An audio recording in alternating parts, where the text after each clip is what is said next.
नमस्कार।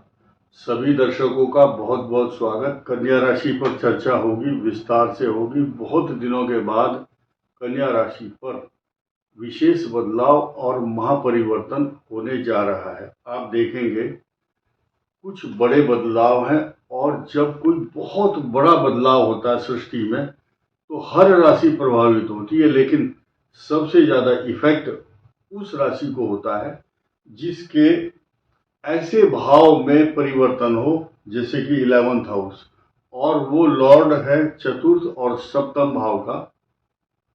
इसलिए इस बृहस्पति पर फोकस सबसे ज्यादा रहेगा, पूरी सृष्टि के ग्रहों का भी, सभी लोगों का भी, और 9 ग्रह और 12 राशियों पर जो इफेक्ट होगा उसमें सबसे ज्यादा इम्पोर्टेंट कन्या राशि है, क्योंकि इंद्र के समान प्रभुत्व देता है और विशेष कुबेर के समान धन प्राप्त होता है।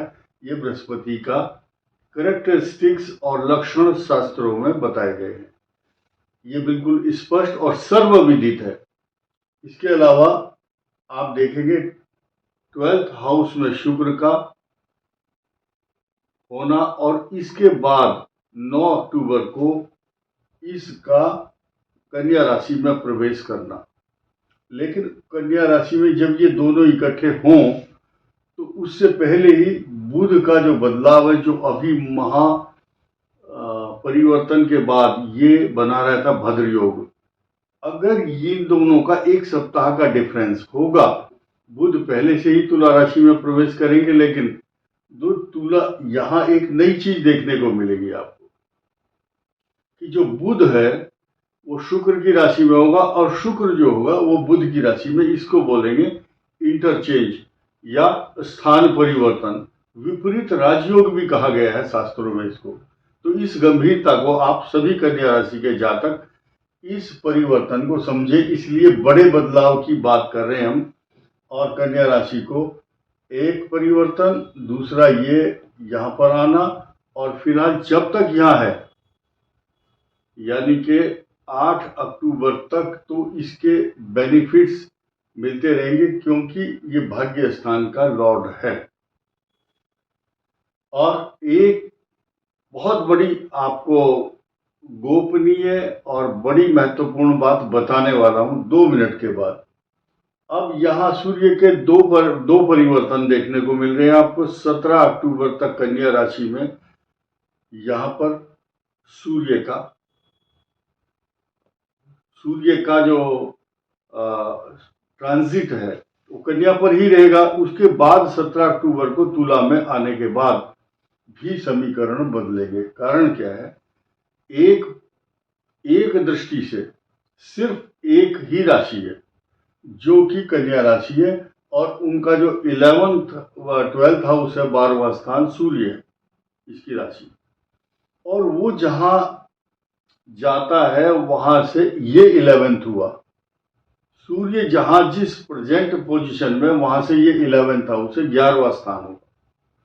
तो इसका जो बल है, इसकी जो शक्ति है, वो कहीं से भी कम नहीं होती। मैंने देखा है, अनुभव बताता है कि दूसरे भाव में ज्ञान, बुद्धि, कला, कौशल, कम्युनिकेशन स्किल और भाषा शैली तथा पढ़ाई लिखाई और उसकी जो टैलेंट है वो ये भाव बताता है। दूसरा सामान्य चीज नहीं है।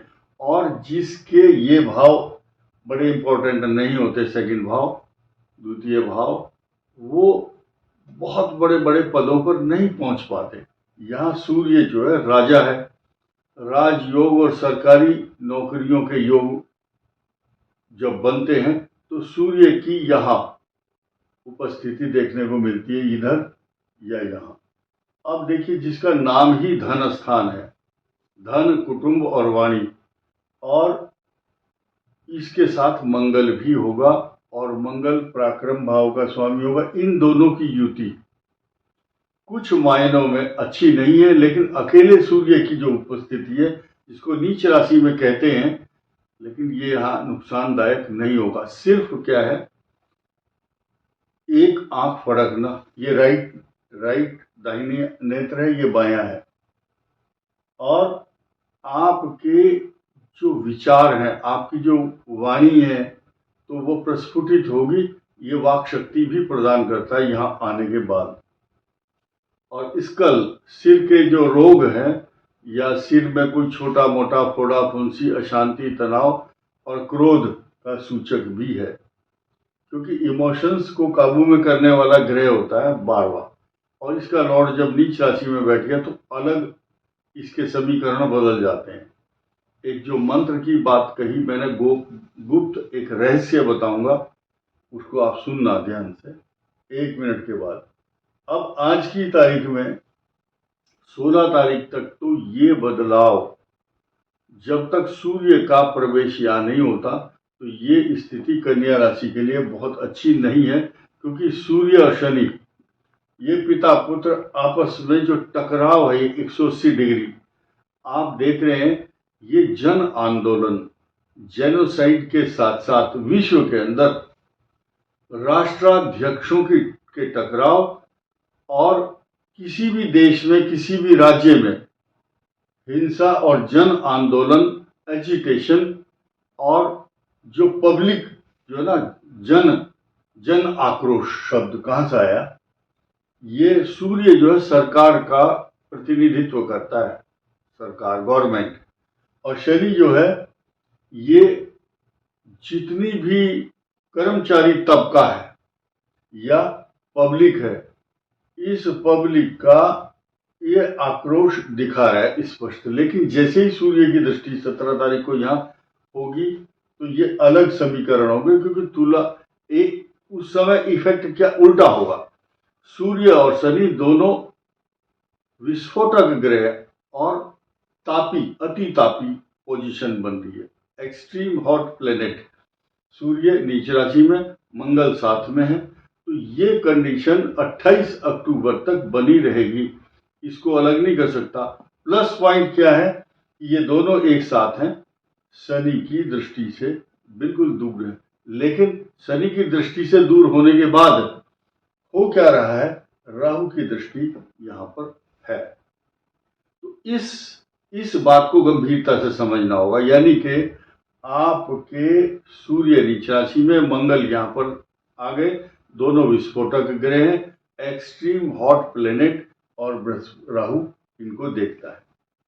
और निगेटिव इफेक्ट क्या है कि जब तक बृहस्पति यहाँ देख रहे हैं 14 अक्टूबर तक, 18 अक्टूबर तक सॉरी, तो कोई प्रॉब्लम नहीं है, इस स्थिति को संभालने के लिए काफी है। लेकिन जिस दिन 18 अक्टूबर को ये पोजीशन बदल जाएगी, तब ये इसके समीकरण और इनकी दृष्टि के जो इफेक्ट हैं और मायने हैं बिल्कुल बदल जाएंगे। और उसके बाद यहाँ बुध का प्रवेश होना, कोई ये न्यूट्रल प्लेनेट है, इसका यहाँ पर आकर के बहुत सहारा लगाएगा या पॉजिटिव या समीकरण बदल जाएंगे, ऐसा कुछ नहीं होगा। ये तो हुई एक समीकरण इस भाव की। धन देता है, वाणी में कम्युनिकेशन स्किल के कारण आप योग्यता प्राप्त करते हैं, लेकिन ये बृहस्पति धन किस तरह से देता है ये समझिए। चतुर्थ भाव और सप्तम भाव का भले ही दृष्टि ना हो, लेकिन बृहस्पति की यहां दृष्टि जरूर होगी। शनि जिस राशि में बैठा है वो बृहस्पति की राशि है। जुपिटर अपने घर को पूर्ण दृष्टि से देखता है, तो आपका ये घर तो सेफ हो जाएगा, इसमें महक आ जाएगी, एक खुशबू आएगी। सप्तम भाव लाइफ पार्टनर का हाउस है। और इसके अलावा जो आपके बिजनेस में साझेदार हैं या आपको जो सपोर्ट करते हैं, उनकी आपको बहुत हेल्प मिलने वाली है या मदद मिलेगी। तो ये एक सकारात्मक पहलू हुआ, और इस भाव में कुबेर के समान धन प्राप्त करने का सौभाग्य कन्या राशि को ही मिलेगा, और ये 5 दिसंबर तक है। लेकिन खुशी की बात क्या है कि जून 2026 में जब ये फुल फ्लैश अपनी पोजीशन में आएंगे, अतिचारी कंडीशन में होंगे, तब इसके इफेक्ट ज्यादा होंगे। जिस रहस्य की, जिस मुख्य बात को मैं आपको बताना चाहता हूं, उसको आप अब ध्यान से सुनिए। बृहस्पति कन्या राशि के लिए किस्मत बदलने वाला ग्रह होता है। लखपति करोड़पति तो आज की तारीख में सामान्य लोग सभी हैं, लेकिन जब जिस जिस भाव पर दृष्टि डालता है बृहस्पति, आपकी अपने जन्म लगन को चेक कीजिए। बृहस्पति की जिस भाव पर दृष्टि होगी